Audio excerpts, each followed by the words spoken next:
welcome everyone again. And Holly, I am going to turn it over to you. Great. Thank you, Mary Beth and Allison, for inviting me back on. I'm delighted to speak on these panels. I've done so a number of different times. As Mary Beth said, I am a gap year counselor. All I do is gap year counseling.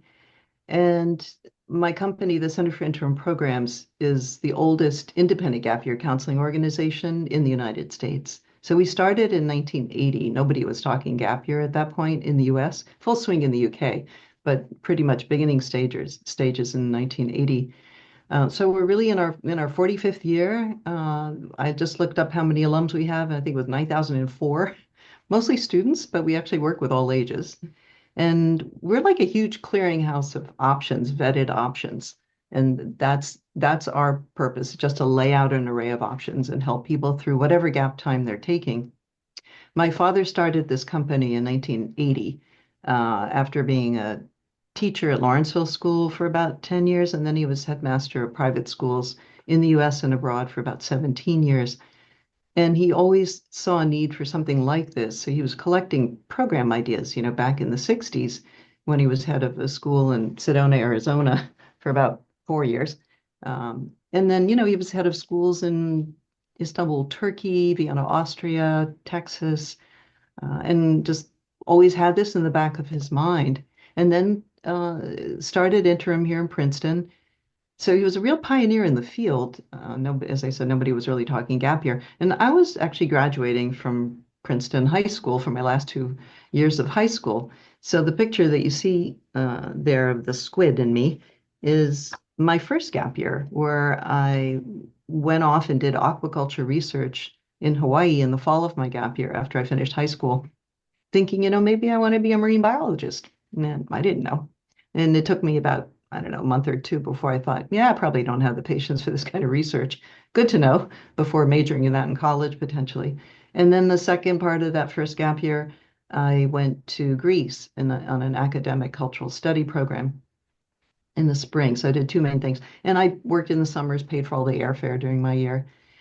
And I keep saying my first gap year because I also took another gap year after my sophomore year in college and went to India and Nepal. I went back to Greece. I did service work in Kentucky, where the first midwife program was set up in the United States. And those two gap years were a long time ago, and they're still vivid in a good way after all this time. So I'm pretty steeped in the gap year process and on sort of lots of levels from my own two experiences. And also, I ran the U.S. program in Greece, the U.S. office the program I had attended. And I have two daughters who both took gap time before college. And I'll probably reference Samantha and Lee as we go along. And I've been on the gap year counseling end of this work now for about 38 years. So I've probably midwifed 3,300 people through this process, sort of day in and day out. Now, most people know what a gap year is. I just describe it as a chance to explore interests and skills, but with intentionality. So this is not just goof off time.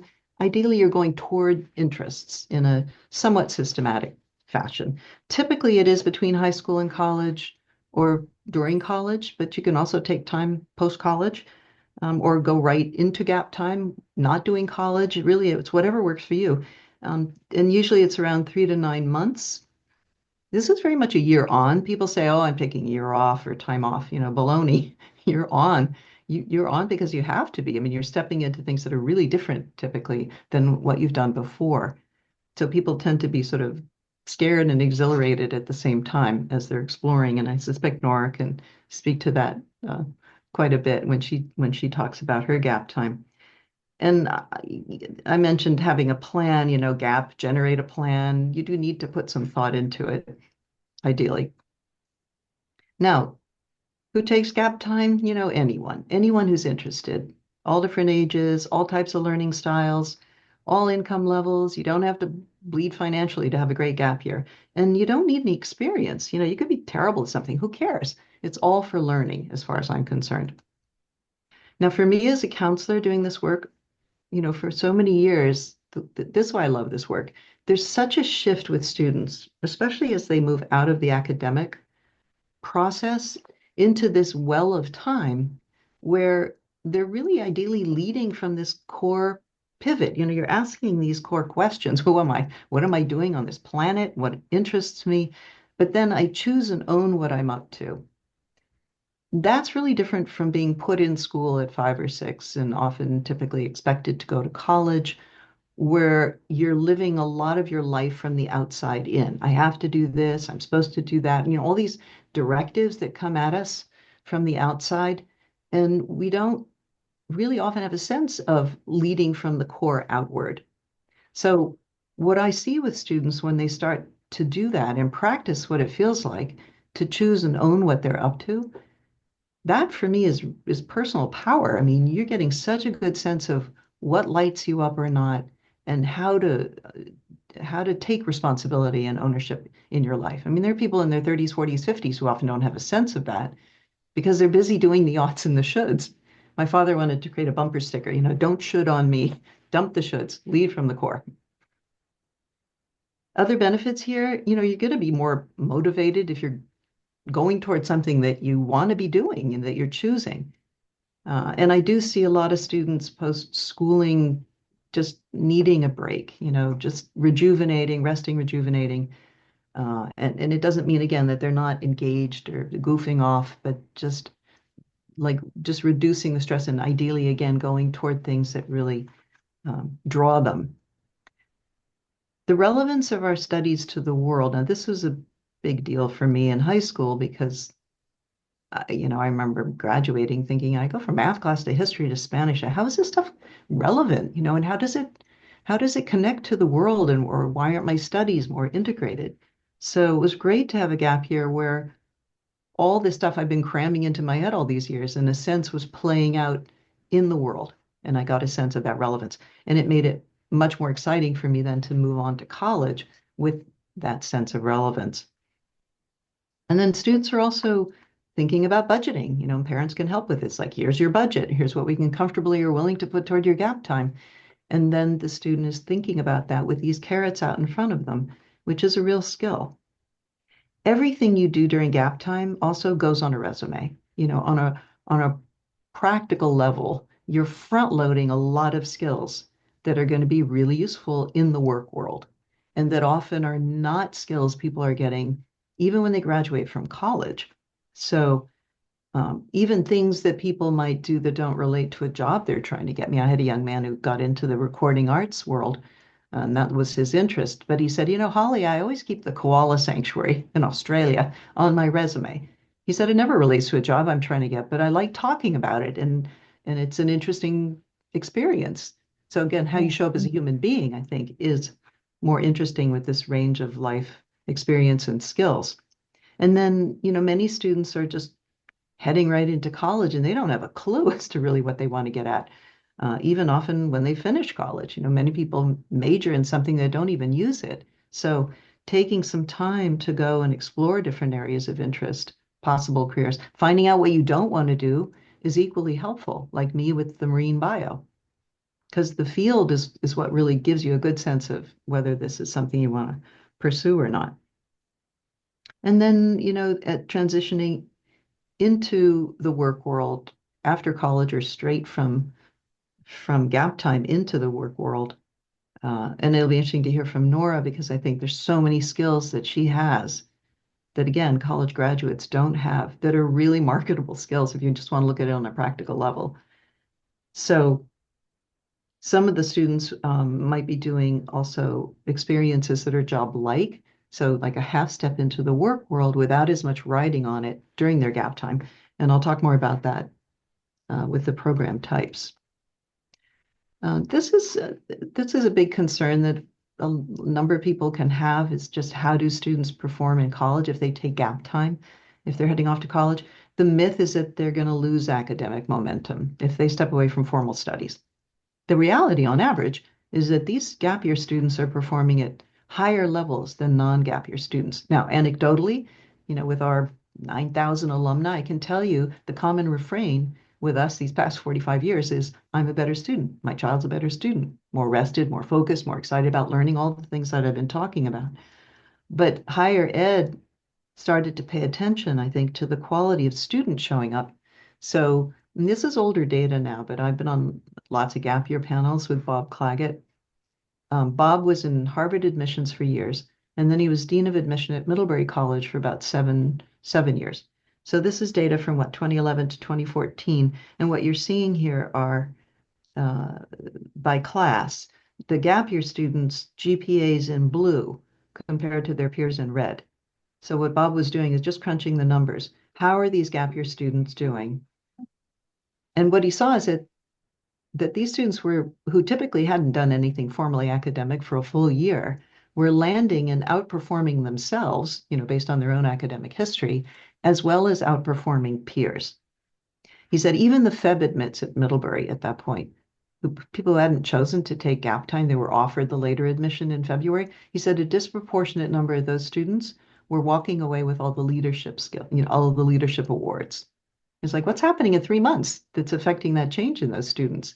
And what's interesting is I think all that proactive energy they had to put into those 3 months, like, what do I do with my fall? They took right into college and they were better students.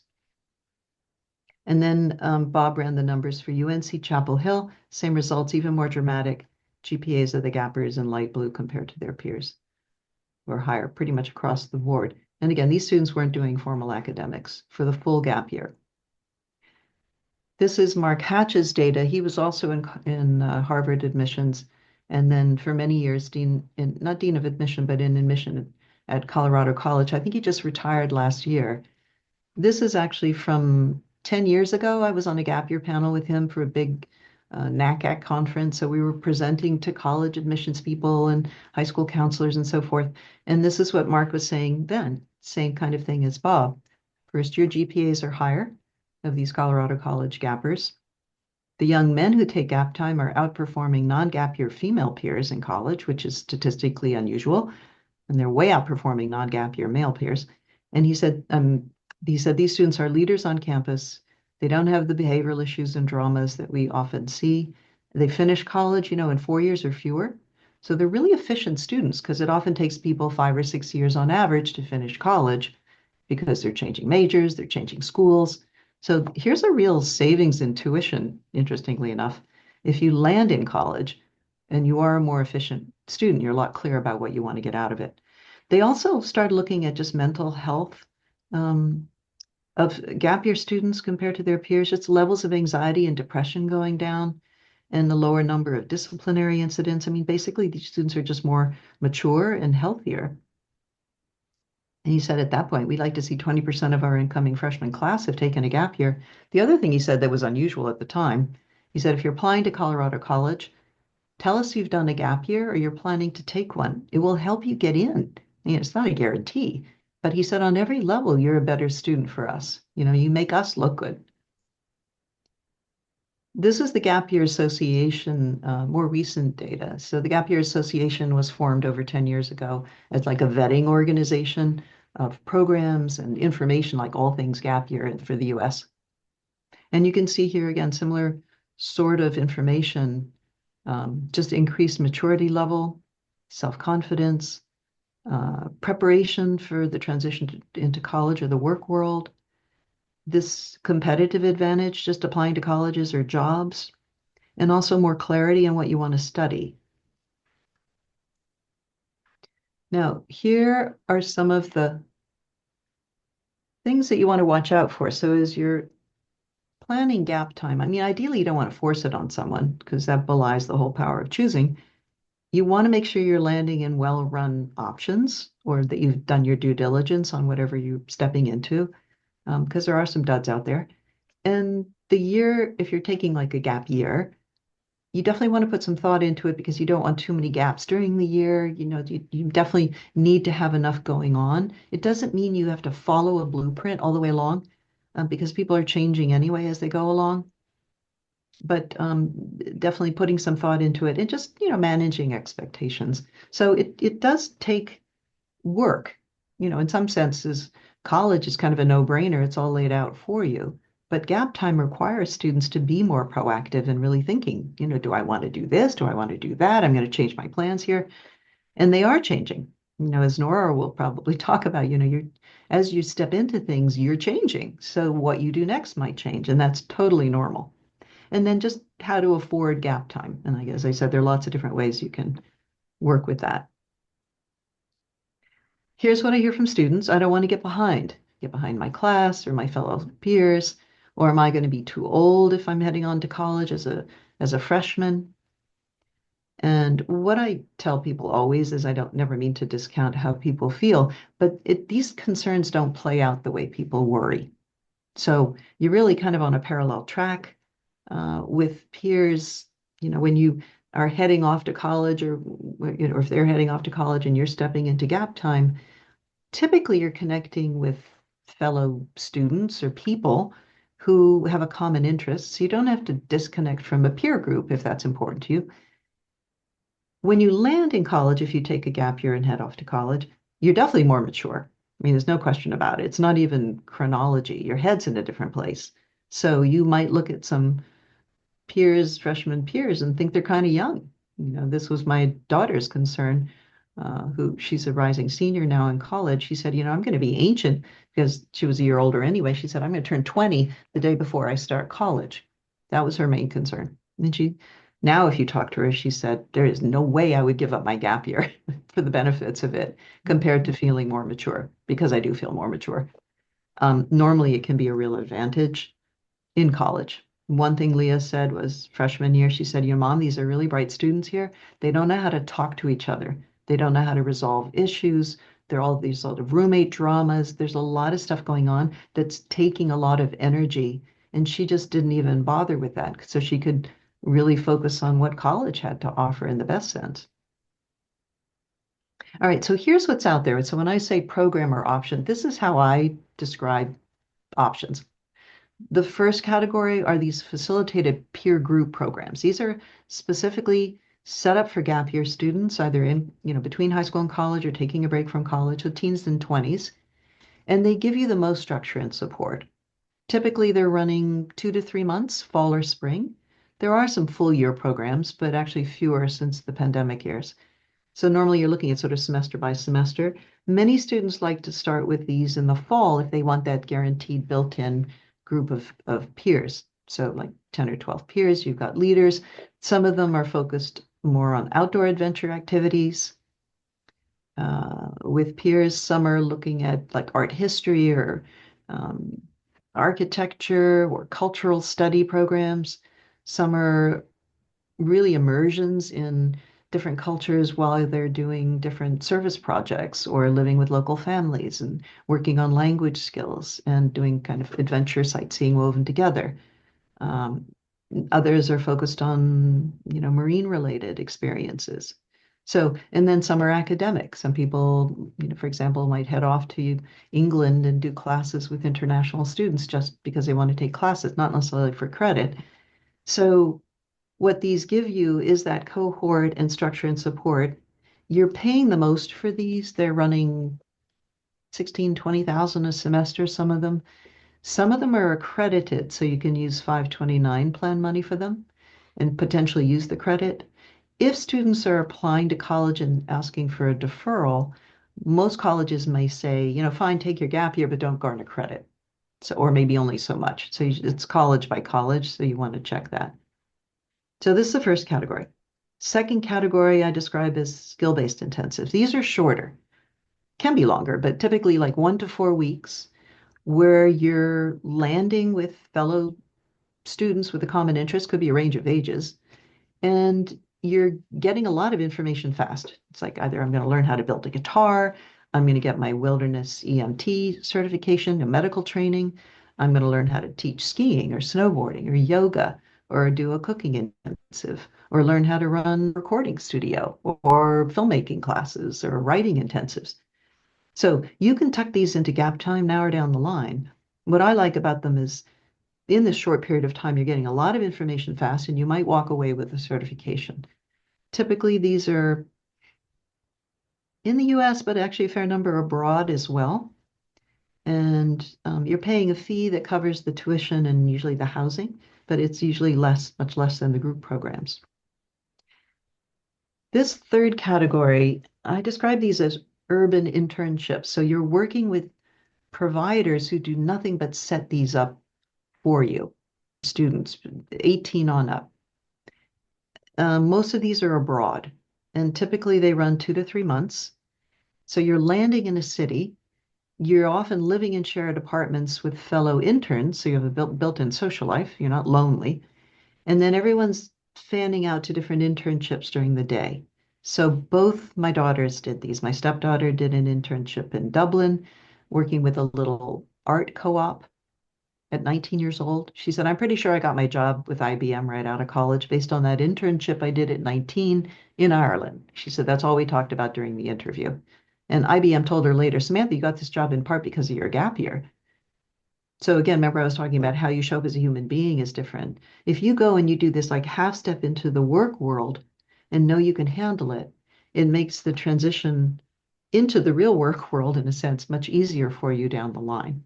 Also, these things are really helpful in terms of figuring out, okay, do I want to be somebody who works in a museum or, automotive work or medical work? So these are just examples here that you're seeing.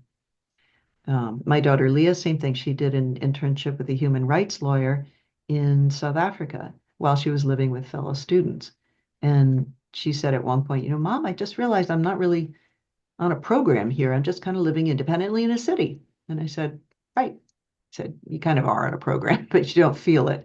And this is the way that you're going to live post-college. And you can do this at 18 or 19 and like get this trial run. And it really helped her um, gain a lot of independent living skills for sure. So this is one of my favorite categories. I never push program types on people, but I think these are incredibly useful. Now, people squawk at me. It's like, why am I paying to go work for someone, Holly? And it's like, well, you're young. These are not easy to find. And it's giving you housing, fellow interns for company, all someone to turn to if there's a problem, and a substantive work experience, which is really, really worth a lot. And then the last category are all the volunteer work type experiences. These are all over the world, all different lengths of time, much more low cost. So students could be helping on a farm, they might be doing disaster relief work, coaching kids in sports, assist teaching in classrooms, working with animals, wild or domestic. And some of these will give you housing and food in exchange for labor, or they have a minimal amount that you're paying for the housing and food costs. Okay, so this is what a sample gap year might look like.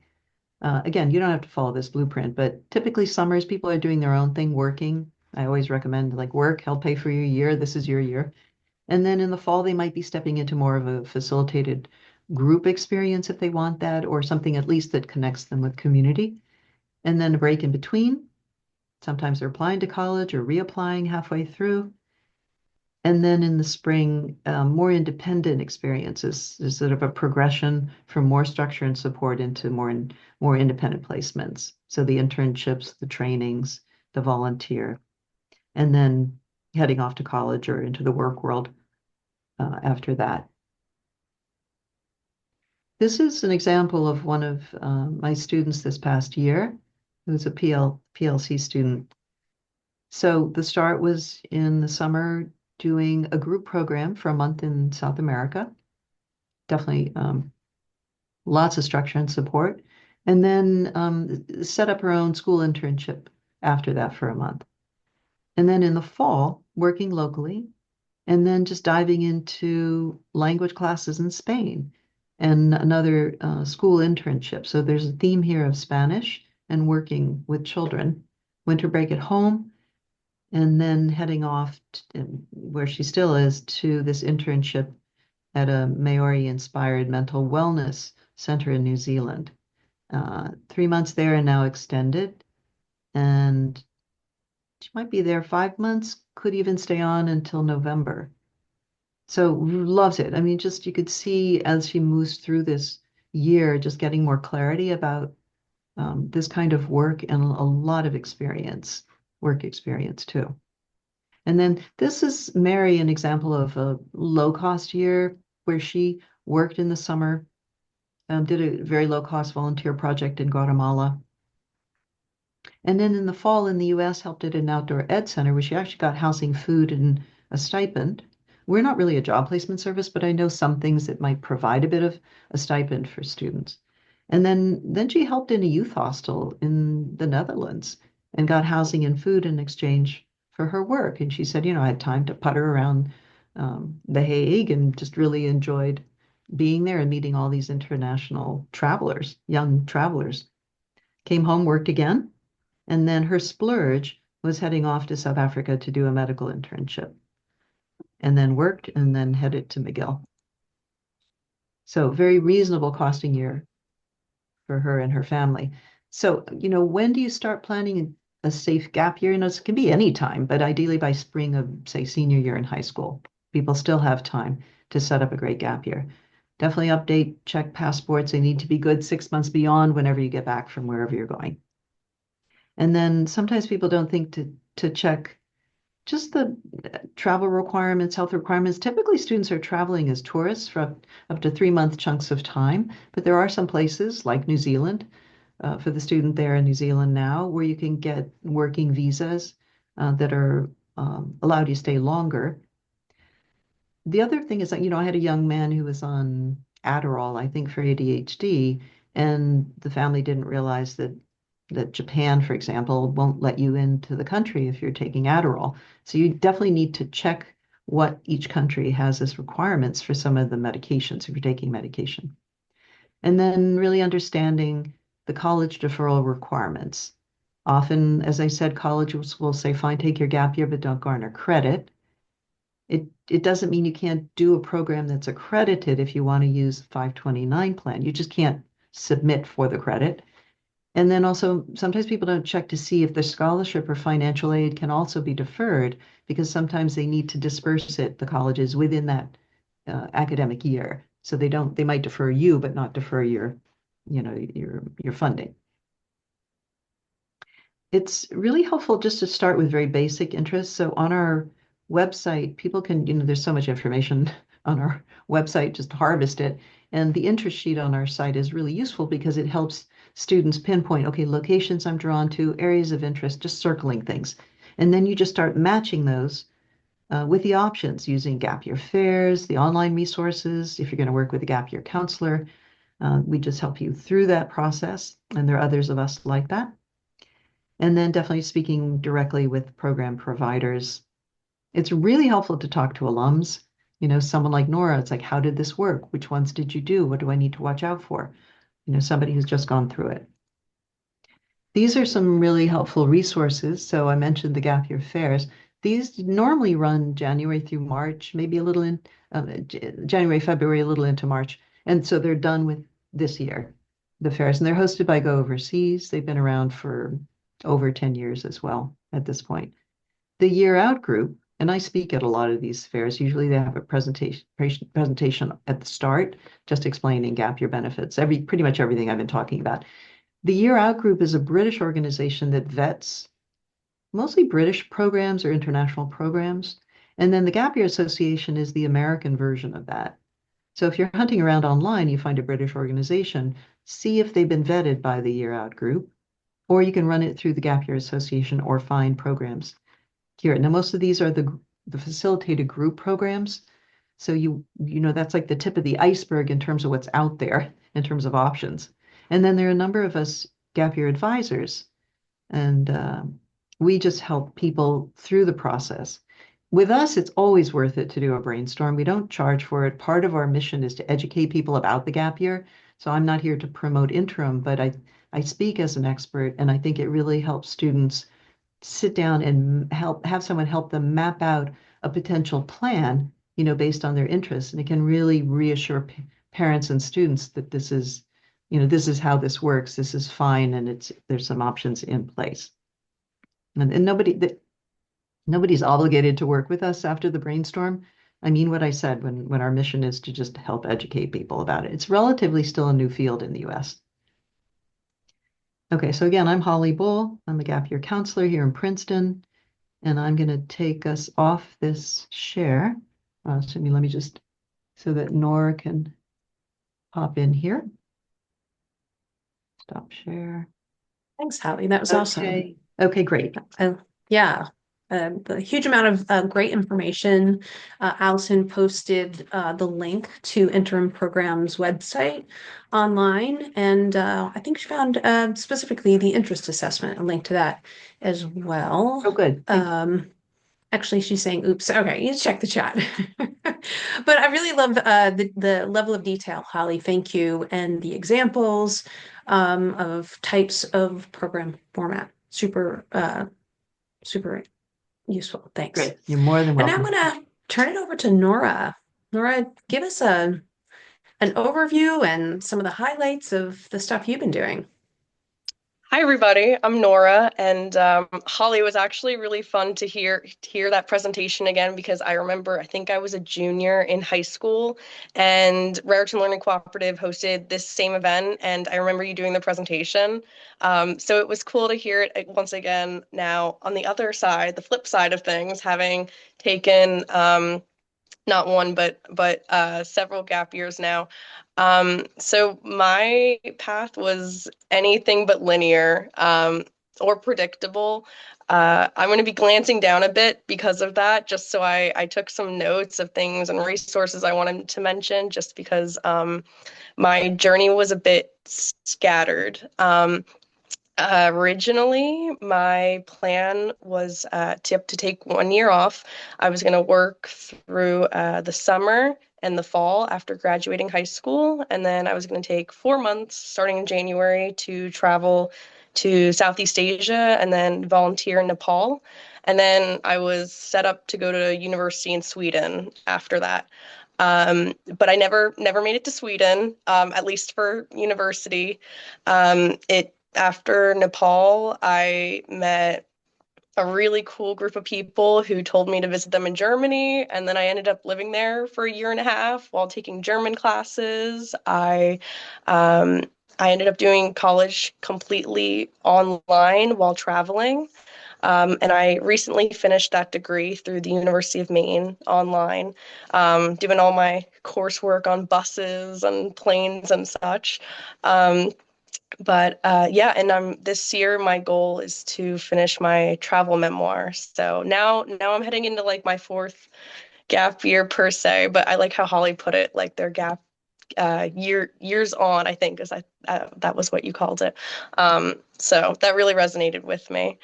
So I guess I'll just start by talking a bit about my travels to Southeast Asia. I had structure in that I knew when I was flying to Bangkok, when I was flying to Nepal, and when I was flying home. But other than that, it was a bit open. I really wanted to take just an opportunity to experience discomfort because I don't know, it felt like my life, at least here in Hunter County, was beautiful and predictable, but I really wanted to change that up and to experience something completely new. Um, so I know this style of travel is not for everybody, but I once I landed in Bangkok, I hadn't looked up how I get from the airport to city center and where to go next. But I really I guess that opened up opportunities to meet people at hostels that I was staying and talking to them. Where should I go next? Do you want to go to explore Siam Reef with me? And yeah, my journey started in Bangkok. I traveled through Cambodia and then up Vietnam. And that was just experiential learning, I would call it. There wasn't much structure to it. Again, other than when my train was leaving that day to go on toward to the next destination. So let me see. Yeah, from Hanoi, I flew to Nepal, and I was in Nepal for 2 months volunteering as an English teacher.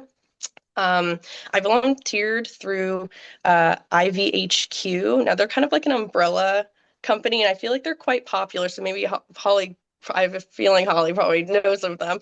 Um, but yeah, they're a bit of an umbrella company. And while I was working prior to travel, I had earned my TEFL, which stands for Teaching English as a Foreign Language. So that also helped me as an English teacher. I don't think you need a TEFL to volunteer most of the time, but it was just something else that I wanted to add later to like my resume. And yeah, through IVHQ, you can also get like I think they have their own TEFL course. So that was cool. And you could get it on like a discount, which was really nice.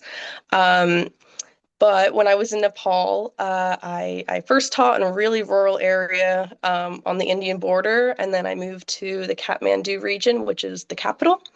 And that's where I was in a homestay living with a bunch of interns from a university in Germany. They were there interning at a hospital, and we really clicked. And that's really the moment when all my other plans just went out the window, and I deferred my enrollment to university, which eventually I would never end up making it anyway. It would keep getting deferred until I just canceled my enrollment. But I went to Germany, followed these new friends of mine back to Germany. I got a visa through it's called a language learning visa. So there are many countries that do this in Europe where you can actually get a visa to take language classes. And they're like there's like a mandatory amount of hours to get like of that you have to be enrolled in a class to be able to get the visa. So I was taking German classes like 4 hours every day for the week. But this allowed me to stay in Germany for like a year and a half. And towards the end, I wasn't really attending the classes so much. I was taking the opportunity to budget travel around Europe, which was mostly like sleeping in hostels, staying with friends of friends. I think I began to open up more and more just as these travels went on, making connections and like realizing, well, if I stay in a hostel and I make 5 new friends and they're from 5 other countries, then I have places to crash and all those different, stay with them.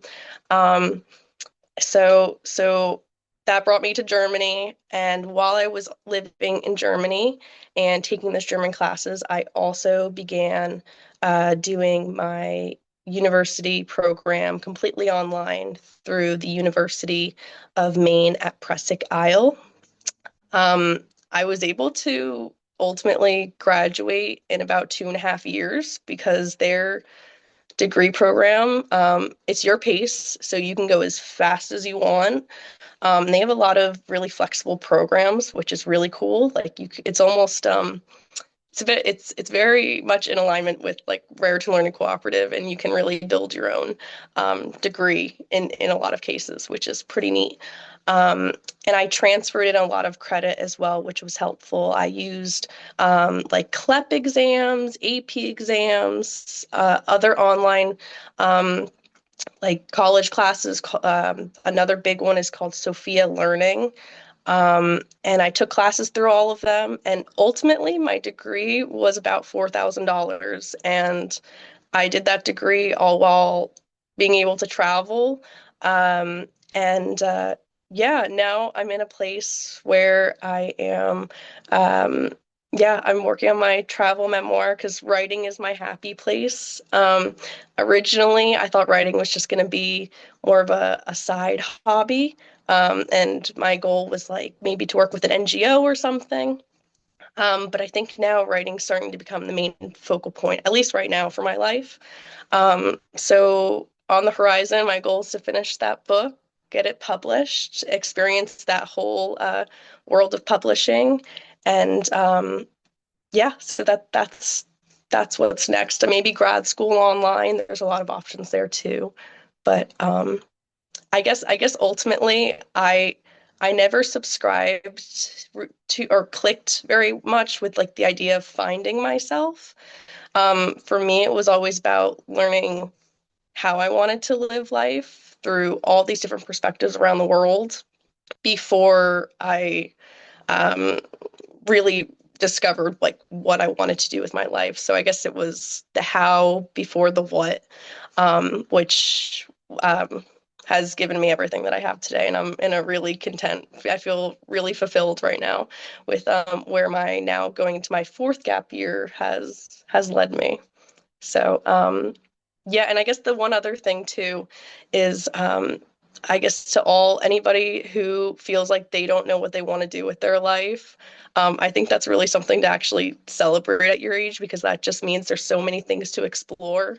And I think when I read a quote once that really resonated, it was like, when nothing is certain, anything is possible. And I feel like that's also really embodied the last 4 years of my life. So that was kind of a throw up of my journey because it was a bit scattered, but yeah. Awesome.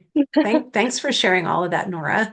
I'm going to invite everyone to ask questions. It's a small group, so if you want to unmute and ask a question, or if you want to put it in the chat and I'll read it out. But until we have questions from anyone else, I have one. So, Nora, you mentioned that where you're at now is that writing is your happy place and your thing that you feel like you want to pursue, and that you're working on a memoir. Back before you had the experience of these 4 years, you said you had been accepted to a university in Sweden. What were you planning to study then? And does it have any connection to what you're doing now, or did having this experience and being out there in the world change what you see yourself doing now? Yeah, so my degree program, if had I gone to Lund University in Sweden, was going to be global development studies. So still very um, multicultural, very, studying the world. World focused, Um, yeah. exactly. But I think I'm a bit of a minority in the gap year studies when I say after my first gap year, I don't think I was as motivated to be a student, like in the traditional sense. I loved learning. Like that's just, I crave it, yearn for it, travel for it. Yeah, that's what keeps me going. But the idea of studying the world within like four walls, I just feel like that was really, I felt like trapped almost at that idea. So that's why the online school worked so well for me, because it was a way for me to get that degree, which I really wanted, mostly to open up some visa opportunities for later on. Um, but yeah, get that degree and continue traveling. So I think it's all very much connected in that Mm, sense. Yeah. yeah, I can see that. And can you summarize or just give us some highlights of the actual learning? You say you love to learn, and you mentioned before that it was, just these years were opportunity after learning opportunity. Like what, like obviously German language and some things, but what else like that you feel is valuable to you for your life moving forward? Um, well, I think going back to that concept I mentioned before about how before what, um, to to elaborate on that, I think I learned a lot about what I value. Um, and I think that's kind of core to how I've I don't know, like moved forward after my gap years because I think It's so great to hear what you've been up to. thank you. Really, Thanks. it's wonderful. Yeah. I was thinking of a quote my father used to say, if you don't know where you're going, any road will take you there. Yes, that's like It's a just, George, isn't it like a George Harrison I kind of don't song or know. I don't something? know. But he said, and he also said, it's the road, it's the road, not the goal. It's always, I always love this. The like journey, not the Yeah, the destination journey, kind of like thing. this is so much our Western lives that we're so Yeah. linear, and so much of Yes. what you've been doing and it's hard to, def articulate, I think, the value of this where you're not a tourist, because you really weren't a tourist, although you were doing some touristy type things Hmm. in some ways, but you're really more of a traveler. And I think that's what people don't realize, how much harder it is later in your life. You can't do Hmm. this. Yeah. Yeah, And it's absolutely. you're not necessarily in a fourth gap here. I mean, this is your education. I didn't even know you were doing your college studies, which is fabulous. The fact that, and I mean, I can't believe you spent $4,000. It's like, oh my God, I'm Yeah. so envious. And I wouldn't have found out about that without traveling. Like Right. I heard it was in a very small town in Bulgaria and I heard people speaking English and I just approached and we got talking and now we're really good friends. And my one friend Lexi, one of the people I heard talking in the bookstore, she was the one who told me about the University of Maine, and there's many other schools that also um, open up kind of these fast track options for school and accept a Yeah. lot of transfer credits. So it's like if I hadn't, it was exactly that photo that you just showed completely. That was a I don't know if the others perfect didn't see it. I'll put it explanation back of up it. here. Where is my, And it's interesting, right? oh, here it is. Yeah, just this Yes, I love it. idea, because I like pictures can bypass, but this is so much Yeah. our Yeah. Western mentality and our Mhm. academic track, as you know, and we're so linear and goal oriented. Even people planning gap time, we're just locked into this. But what's great about what Nora describes is as you meet people, things start to happen. Hey, I met all these Germans. I love this. I'm going with them to Germany. But it also gives you support. You're not going alone to Germany. Yeah. You've got this nice cohort of people, and then you're open to what life's offering you, and just packing all of that in, and Yes. the more you can do this, to my mind, the better. And it doesn't have to cost an arm and a leg. The other thing I wanted to mention to you while I'm thinking about it, you probably know about it anyway, but the New Zealand and Australia, you've got these working visas. They issue them once in a lifetime up to age 30, and you can legally work down under. So if you wanted to go down under, where are you now? Are you home? I am. I leave on Friday. To head to where?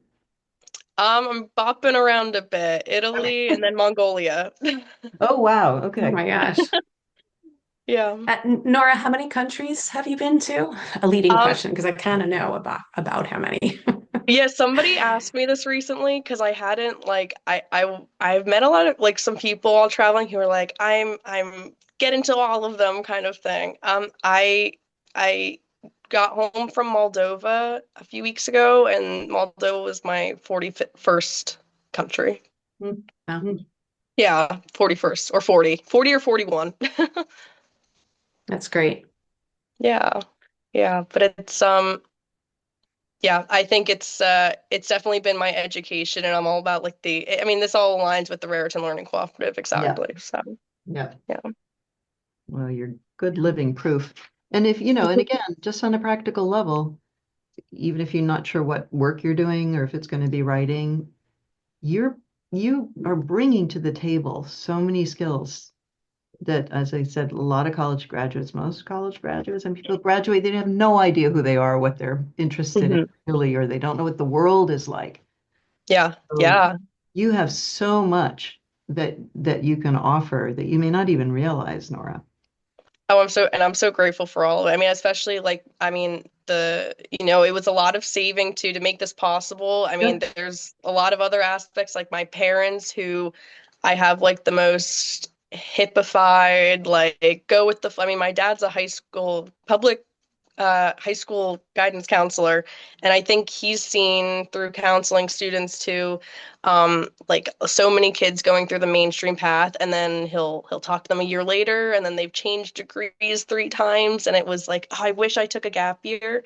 Yeah. Um, so they always pushed me and were so supportive of any path I wanted to pursue. So that, yeah, that made a big difference too. So you're going to go Cool. down under I gotta go. I Australia, have New not been to that Zealand? whole region. I I mean, gotta Oh, get it's there. cool. and it's so far you want to spend some time there. But the fact that you can stay and actually work, if you want to just pick up a job and Yeah. work down under and How do how your long did you writing. say, Holly, that you can It's a stay it's for a on those visa. visas? It's easy to get. It's issued once in a lifetime, unless they've changed it, but I think it's pretty much the same. Once in a lifetime up to age 30, and it's for a year. So you could do a Oh, year in yeah. Australia and a year in New Zealand, two separate Nice. visas. It doesn't guarantee you the Wow. job. You have to find the job, but that's easy, as Nora's finding out. You just meet people and things open up. Yeah. Yeah. They're trying to That's draw young people down to, to Australia and New Zealand. in Australia, it's quite easy to, is it easy to get work permits for after that? I feel like I've heard stories of people, I don't know, being able to easily find jobs there too. And, or maybe this is also the work holiday This is visa. it, the It may make working sense. visa. Yeah. No, That's this is the one awesome. that then while you're there, you just have to grab your jobs as they come up. I don't know if they help you. They don't That's help you awesome. find it, but there might be other things that you could do. Yeah. Cool. Oh, so cool. Yeah. I'm gonna have to keep that in mind. That's intriguing. After Mongolia. Yeah, Well, I was going to exactly. say, yeah. So Italy and Mongolia, you said, right? Mm, Yeah, So my probably partner some now, we other. met at a bus station and we've really connected. He's from Milan and he's also a writer. So Hmm. I'm meeting him and then I'll come back here and then we're gonna go like a few weeks after I come back to Mongolia and just we're gonna road trip around, get some writing inspiration and yeah, just Mhm. enjoy. Yeah. And any plans for, you said maybe some more online um, educational classes, or is that just sort of you'll roll with it and see? Maybe grad school. I had considered TCNJ has a new online graduate program in clinical mental health studies, and I could really see like a mission for me where I help expats, like become a therapist and specifically help expats because I think there's a real need for that, or even international students, because they're not refugees, which a lot of therapists they do specialize to help refugees, or but I don't know, expats kind of get lost in the mix, and I think there's a real need for that. So Mm, yeah, that might be something I pursue. We'll see. mm, mm. yeah. Interesting. That's definitely not $4,000 though. That's a lot more. Yeah. Right, you've Yeah. saved a lot already. Yeah, yeah, exactly. Well, Holly, you're based in Princeton, right? You Yeah, and your company. yeah, and we work with students in actually all ages, all over the U.S. Fantastic. and outside the United States, but Cool. mostly U.S. Yeah.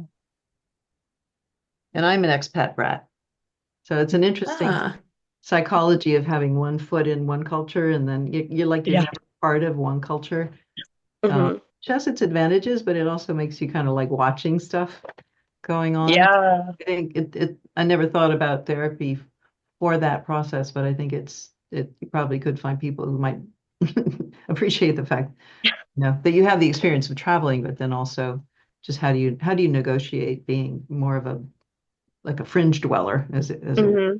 hmm Yeah, yeah. especially Germany was interesting. It was interesting to, well, I guess anywhere, like being an expat anywhere is being an expat in France is different than an expat in Germany. But yeah I think a lot of expats in Germany, my impression was there's a lot of isolation. So yeah, I don't know. It'll be yeah interesting. We'll see. yeah All right. Well, Nora and Holly, this has been wonderful. Thank you so much for this Thank information you. and all of it to hear real life experiences and Holly, your depth of background and, even sharing your own children, your own daughters and your own journey along the way. So much appreciated.